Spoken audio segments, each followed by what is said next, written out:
Hi dear friends, welcome to homely cook. ഇത് നമുക്ക് വളരെ എളുപ്പത്തിൽ നല്ല ടേസ്റ്റി ആയിട്ട് എങ്ങനെയാണ് പീസ് കറി ചെയ്യുന്നത് നോക്കാം. അതിന് വേണ്ടിയിട്ട് ഞാനിവിടെ 1 കപ്പ് ഗ്രീൻ പീസ് 8 മണിക്കൂർ വെള്ളമൊഴിച്ച് കുതിരാൻ വെച്ചിരുന്നു. എന്നിട്ട് നന്നായിട്ട് കഴുകി വെള്ളമൊക്കെ കളഞ്ഞ് വെച്ചിരിക്കുന്നതാണ്. ഇത് നമുക്ക് എങ്ങനെയാണ് ചെയ്യുന്നത് നോക്കാം. ഞാനിവിടെ ഒരു കുക്കർ ചൂടാൻ വെച്ചിട്ടുണ്ട്. ഇതിലേക്ക് ഒരു 3 ടേബിൾ സ്പൂൺ കോക്കനട്ട് ഓയിൽ ഒഴിച്ചു കൊടുക്കാം. ഇനി ഓയിൽ നന്നായിട്ട് ചൂടായി കഴിയുന്ന സമയത്ത് 1 ടീസ്പൂൺ കടുക് ഇട്ട് കൊടുക്കാം. കടുക് നിങ്ങൾക്ക് ഇഷ്ടമുണ്ടെങ്കിൽ ഇട്ട് കൊടുത്താൽ മതി. ഇതിലേക്ക് കടുക് ഇട്ടില്ലെങ്കിലും കുഴപ്പമില്ല. ഇനി കടുക് നന്നായിട്ട് അങ്ങ് പൊട്ടിക്കഴിയുമ്പോൾ ഇതിലേക്ക് 1 കണ്ട് കറിവേപ്പില ചേർത്ത് കൊടുക്കാം.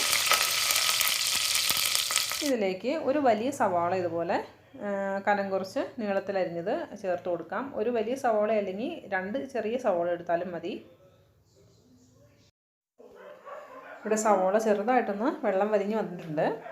ഈ സമയത്ത് ഇതിലേക്ക് ഒരു 2 ടീസ്പൂൺ വെളുത്തുള്ളി ചതച്ചതും പിന്നെ 2 ടീസ്പൂൺ ഇഞ്ചി ചതച്ചത് പിന്നെ 2 പച്ചമുളക് കൂടെ ചേർത്ത് കൊടുക്കാം.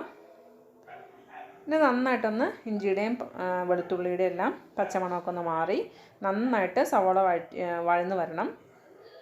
അപ്പോൾ ഇത് ഒരു ലോ ഫ്ലെയിമിലിട്ട് നമ്മളിത് വാട്ടിയെടുക്കുക.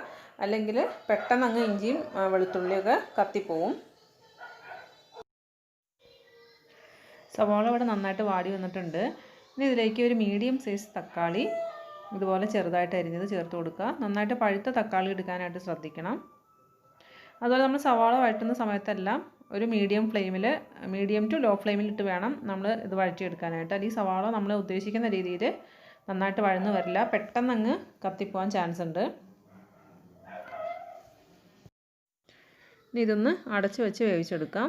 ഒരു ലോ ഫ്ലെയിമിലിട്ട് വേവിച്ചെടുക്കുക. തക്കാളി ഇവിടെ നന്നായിട്ട് വെന്തുടഞ്ഞ് വന്നിട്ടുണ്ട്. ഇനി ഇതിലേക്ക് നമുക്ക് മസാലകളെല്ലാം ചേർത്ത് കൊടുക്കാം. ഒരു 1/4 ടീസ്പൂൺ മഞ്ഞൾപ്പൊടി ചേർത്ത് കൊടുക്കാം. പിന്നെ 1 ടീസ്പൂൺ മുളക് പൊടി, ഇതിൻ്റെ കൂടെ 1 ടേബിൾ സ്പൂൺ മല്ലിപ്പൊടി.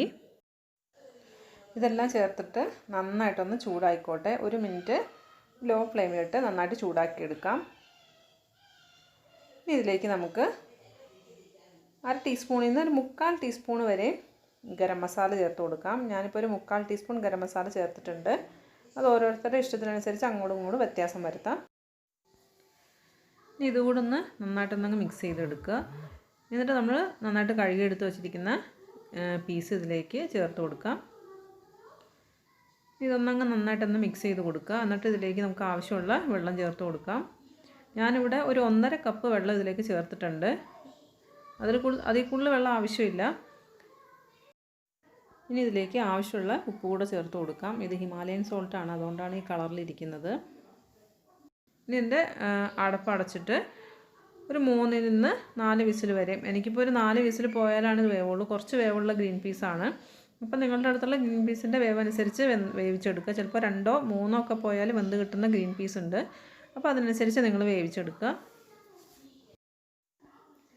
ഗ്രീൻ പീസ് ഇവിടെ പാകത്തിന് വെന്ത് വന്നിട്ടുണ്ട്. വെന്ത് കുഴഞ്ഞു പോകാതെ ശ്രദ്ധിക്കണം. വെന്ത് കുഴഞ്ഞു പോയാൽ പിന്നെ നമ്മൾ ഉദ്ദേശിക്കുന്ന ടേസ്റ്റ് കറിക്ക് കിട്ടില്ല. ഇനി ഇതിലേക്ക് നമുക്ക് തേങ്ങാപ്പാൽ ചേർത്ത് കൊടുക്കാം.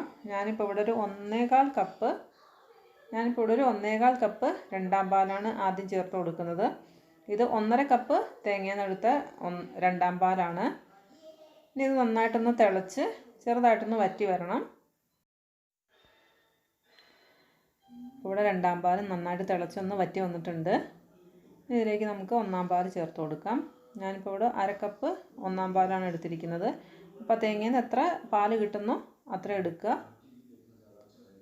ഇതിലേക്ക് ചേർത്ത് കൊടുക്കാം. ഇതൊന്ന് ഫ്ലെയിം ഒന്ന് മീഡിയം ഫ്ലെയിമിലാക്കിയിട്ട് വേണം 1-ാം പാൽ ചേർത്ത് കൊടുക്കാൻ, അല്ലെങ്കിൽ ഒഴിച്ചു കൊടുക്കുമ്പോൾ തന്നെ തിളച്ച് പോവും.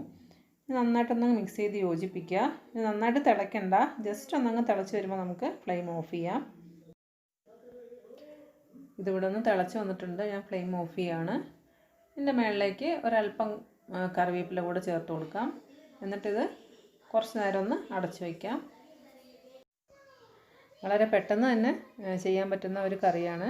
അപ്പോൾ എല്ലാവരും ഒന്ന് ട്രൈ ചെയ്ത് നോക്കുക. ഇഷ്ടപ്പെട്ടെങ്കിൽ കമൻറ്റ് ബോക്സിൽ കമൻറ്റ് ചെയ്യുക. അതുപോലെ സബ്സ്ക്രൈബ് ചെയ്യാത്തവരാണ് കാണുന്നതെങ്കിൽ ഒന്ന് സബ്സ്ക്രൈബ് ചെയ്ത് സപ്പോർട്ട് ചെയ്യണം. അപ്പോൾ നല്ലൊരു വീഡിയോ ആയിട്ട് വീണ്ടും കാണാം. Thanks for watching.